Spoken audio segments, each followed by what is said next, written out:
So let's talk about Employee 201 file.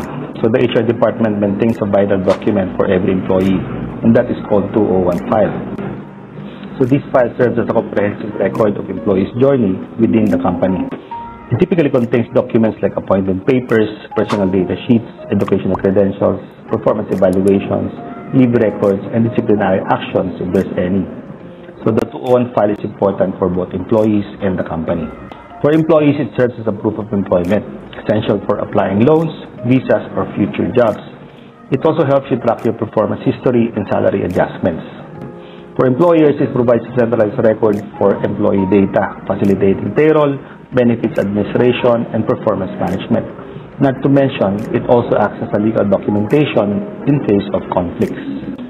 So as an employer, it's important that these files are organized in a systematic manner. Secure them in locked cabinets and should be kept confidential. Follow for more.